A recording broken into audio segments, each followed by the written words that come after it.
Nasod kuko. Nawairida. Sukstara baku. From the outset of the Revenant, it is communicated that it is vital to continue living no matter what. This is a truth for humans, but also for nature for which we are a part. We are enclosed in an ever-evolving ecosystem, which seeks furtherance and development. Despite the continual pain and suffering, all beings seem to seek out a future that often requires the exploration of new routes and paths. A river is seen as the movie begins, symbolizing one steady stream of flow and transitoriness. Just like our life, it is that which is never standing in one place, providing constant opportunities to renew and refresh in its own life-sustaining waters. Hugh Glass and his son Hawk are stalking the woods, hunting with trappers and viewing elk on the precipice. The father and son are fluid and seamless in the surrounding land, as if they are one with the environment. They seem to understand the mind and the delicate balance of their home. Preceding their failed attempts at a kill, we are exposed to a different type of approach via Glass's associates. Fitzgerald and the rest of the trappers are alienated from the land, as they abuse it for their own personal gains. They are sorting and cleaning the animal furs like an operation, mechanically and heartlessly distancing themselves from the fact that these were living creatures not long ago. There is no respect to be had for the area they find themselves within. There is a fundamental opposition between the characters in the film. On one side, we have the American and French trappers, visitors who encapsulate the word foreign, not belonging and being unable to respect the soil they walk upon. On the other side, we have Glass, Hawk, and the Arikara, who are at odds with the trappers.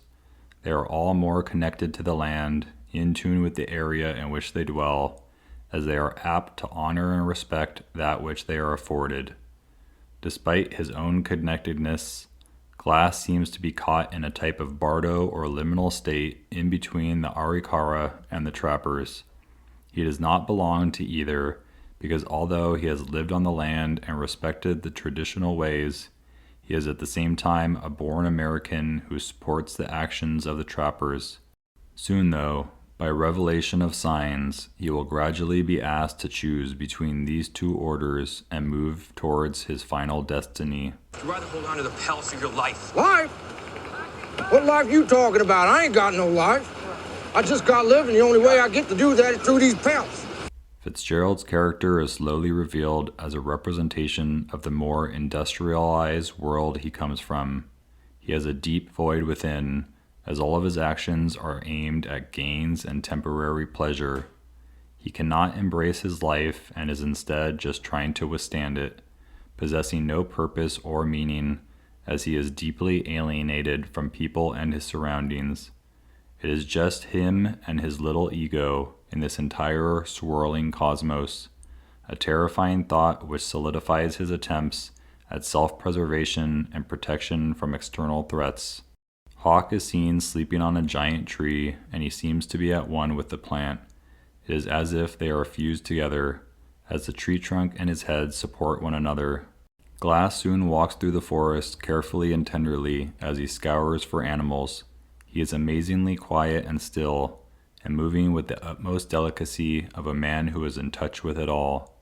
Regardless of his attentiveness, he cannot avoid the bear attack and is nearly mauled to death.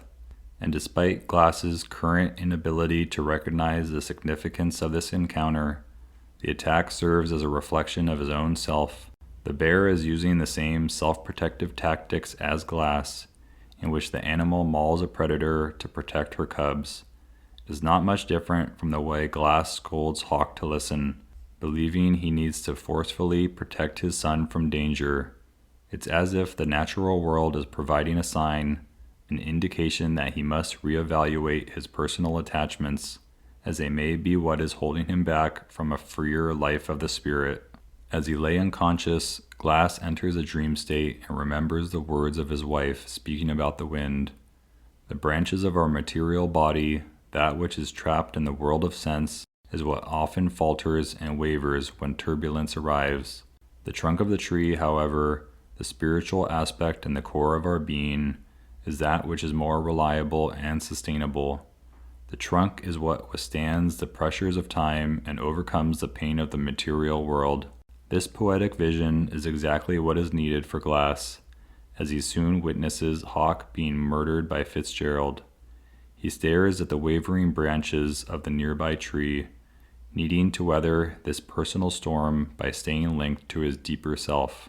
As Glass lay in a precarious position, Bridger is seen carving the symbol of the spiral into a canteen, copying the pattern he sees on nearby snails. The water jug will accompany Glass as he is left for dead and during his eventual resurgence. This is unsurprising though, as the spiral provides the analogy of Glass's venture closer to his personal tree trunk. It is a foreshadowing of his imminent inward journey, as he tightens his strength via cyclic revolutions. It's a time in which processes of the natural world are slowly starting to match his inner realizations, where Glass is headed towards a physical and spiritual rebirth. Glass is soon left in the dirt to die, with Fitzgerald displaying how he is more of a savage than those he condemns with disparaging labels. Unfortunately for Fitzgerald, it seems the burial has the inverse effect of what he had intended. Being buried in the soil re-energizes Glass, more fully connecting him to the elements and the surrounding world. One could say that his resurgence is caused by his connections with life as he finds it. He continually finds a way to utilize what is offered by taking nothing for granted, soon eating a dead animal's marrow for sustenance. As Bridger and Fitzgerald make camp on their way back to the fort, the younger of the two wonders if they did the right thing by leaving Glass to die. Fitzgerald quickly dismisses these ideas and says, "Can't help thinking about whether we did the right." Ain't our place to wonder. Good Lord's got us on the road whether we choose it or not. He neglects to consider notions of morality and values, something propagated by him mocking the story of his father's attempts to find religion. His father was once only concerned with verifiable fact, like Fitzgerald himself. The only thing that was true was that perceived by the senses. One day his father became delirious while hunting and somehow believed he saw God through nature, having an intimately personal experience. And although it could not be rationally explained, the sight of a squirrel made him feel related to a transpersonal energy. Fitzgerald, though, sees this all as nonsense. To him, the squirrel was just a squirrel, reducing his father's mystical experience to a literal event, dismissing any deeper significance and claiming that he himself shot and ate the squirrel. It's evident that he cares little about what others find sacred or powerful, often looking to actively denigrate these idols. He is only able to view events from the outside perspective and never through introspection.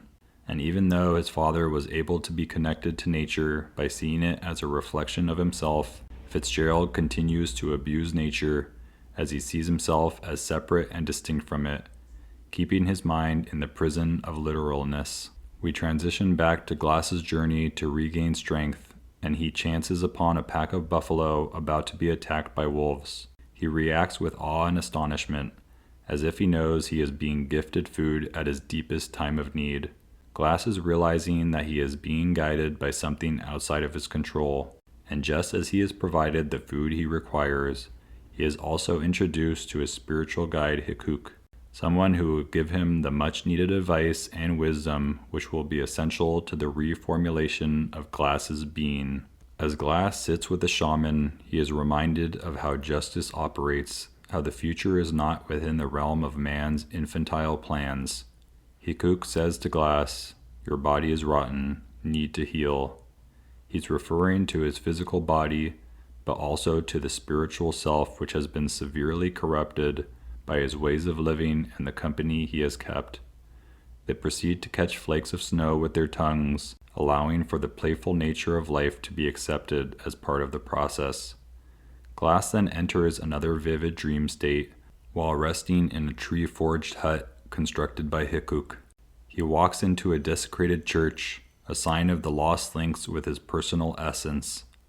Jesus is seen hanging on the cross, followed by Glass being greeted and embraced by Hawk. The atonement of Father and Son is being seen in multiple ways. His unconscious, another product of nature and something outside of his willful control, is once again pointing him towards his eventual rise from the ashes via symbolic translations. And although he is nearing his goal of finding Fitzgerald, Glass is tested once again as the Arikara attempt to kill him. He encounters the threat of death once more, but is able to utilize the world around him by gutting and entering the body of the dead horse, creating a type of womb or belly of the whale for his final stage of rebirth. It is his ultimate fusion with the natural world, as he becomes one with the animal and declines his need to be a self-standing ego. Nature has instead become his compatriot and source of strength.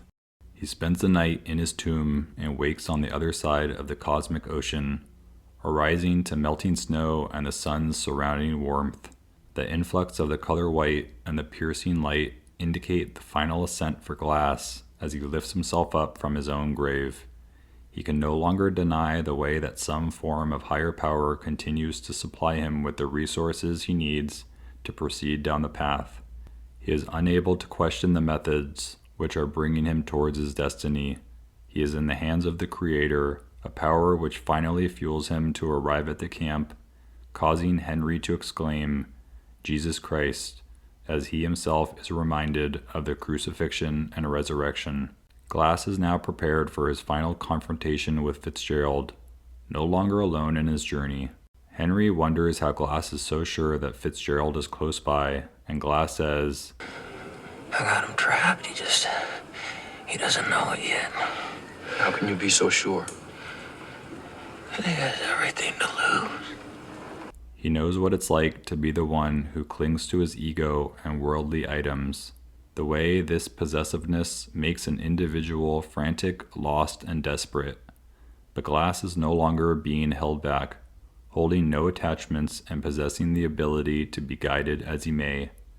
Glass declares, I ain't afraid to die anymore. I've done it already. the future is no longer an issue, as fear of death and loss have been overcome. Glass is confronted about his need for revenge as he is ready to kill Fitzgerald in the snow. Murder may be something he wants, but the words of Hikuk echo in his ears, and Glass recollects that it is all in the Creator's hands. He can't deny this experienced fact, so he gives Fitzgerald to the river and the Arikara, relinquishing his interest in personal revenge, a function of his ego, in exchange for a restoration of balance and harmony.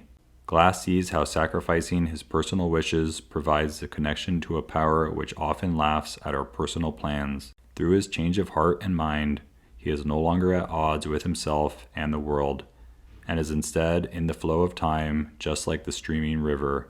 The images of Glass's wife appears, and she seems satisfied with his ability to strengthen his tree trunk and focus less on the movement of the branches.